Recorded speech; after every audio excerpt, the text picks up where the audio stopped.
Atheism is a cruel joke. Evolution, just trying to explain the eyeball from the lens of evolution, hilarious, is absurd. And then, like right now, people are still demonizing me because of my belief that the Earth is not a spinning ball and that it's a plane. Well, a lot of quote unquote Christians are saying, "Oh, that I'm some sort of operative out of Israel to discredit."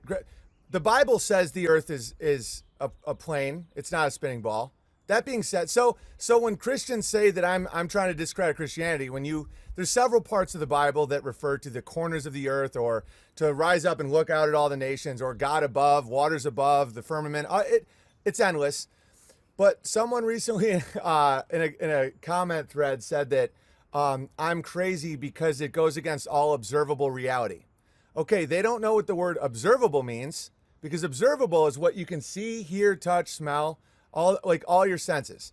Our observable reality is not spinning at 1,000 miles an hour. I'm here in peace. Our observable reality shows there's no curve of the earth. Zero construction projects that are long, like no bridges have any factoring whatsoever of 8 inches per mile squared. There's some bridges that are 30 miles long. How much did they factor in the curve? Zip. All airplanes, all their maps, all their tools function as if it is a flat plane. The only evidence they have that it's a spinning ball is because of experts and just math no one can understand, and something called the Coriolis effect, which means snipers have to factor in the spin of the earth. If you ever talk to a sniper or do any sniper shooting yourself, you realize that's also a lie. So our entire observable reality, every thought experiment we have, like for example, a lighthouse. How would a lighthouse shine light 40 miles away with 8 inches per mile squared? It would be completely out of view on a ball. Stuff like that. And then people say, well, the light curves, and they can't explain why it curves. So then you keep thinking, well, how does an atmosphere exist next to deep space, which allegedly is a vacuum? It can't. So stuff like that. When someone says that goes against all observable reality, you're using the opposite of the word observable. And I don't talk about flat earth that much because I know it rattles too many people's cages. You can start with the Big Bang being absurd. Something doesn't come from nothing. Nothing comes from nothing. You may already have some suspicions about 9/11 and the moon landing and stuff like that.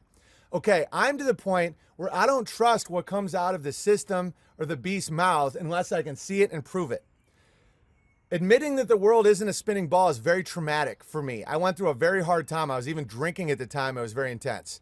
Okay, observable reality says this is not spinning. Observable reality says every single thought you can come up with or test will tell you it isn't spinning. Every single thing. Lighthouses, curvature tests, everything. The nature of an ellipse, how it changes speed, everything.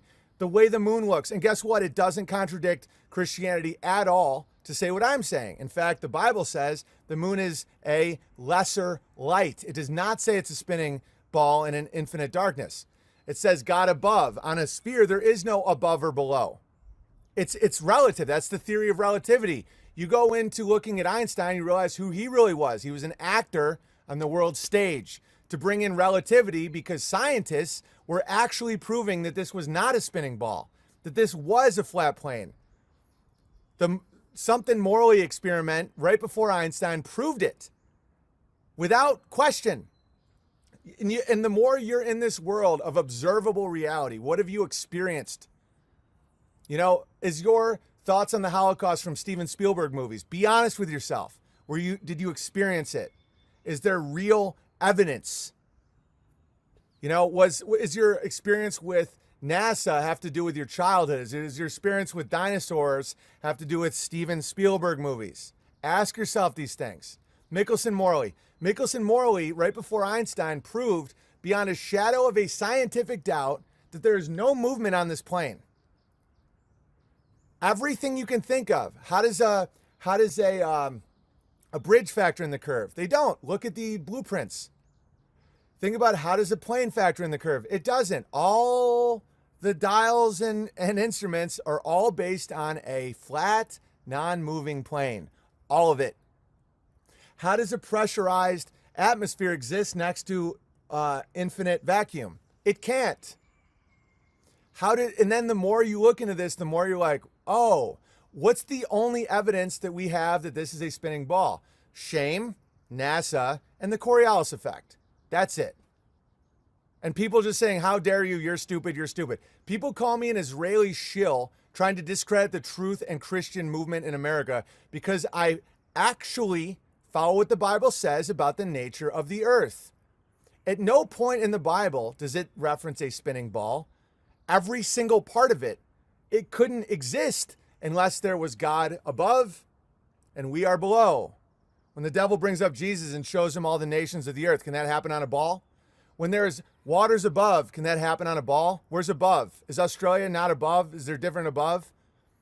The firmament, hard, fast barrier, that is necessary if there is waters above. All of it, guys, it does not contradict the Bible at all. To say I'm a shill trying to discredit Christianity when the moon is said as a lesser light, a luminary, not a ball that mysteriously spins at the exact same speed as the earth so that you only see one side with a shadow on it that no one can explain. The phases of the moon, no one can explain why it does that based on mass media. This is what you'll run into in the truth movement. And what I suggest is you maintain your relationship with reality, what you see, what you hear, what you feel, what you smell, what you taste.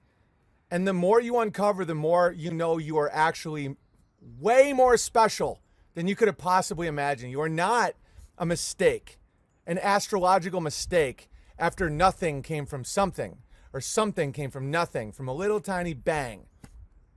That the eyeball did not miraculously evolve based on sexual selection. It's not remotely possible.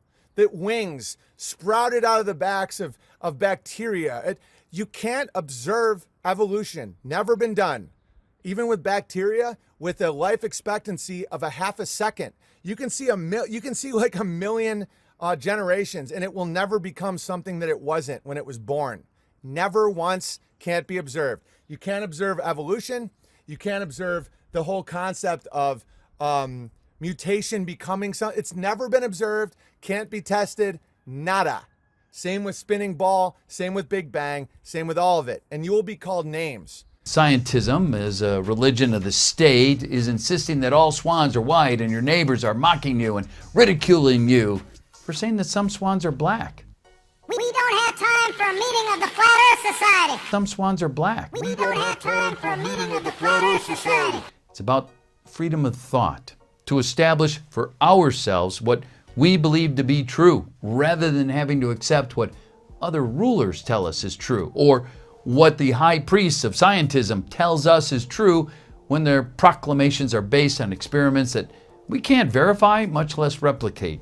We can't build particle colliders in our basement and test for ourselves that the Higgs boson really does exist. It's about the power to dissent, to refuse to conform to groupthink, to refuse to pretend to believe in what the group and its leaders have decided we should believe, what we must believe in order to be respected as equals in our societies.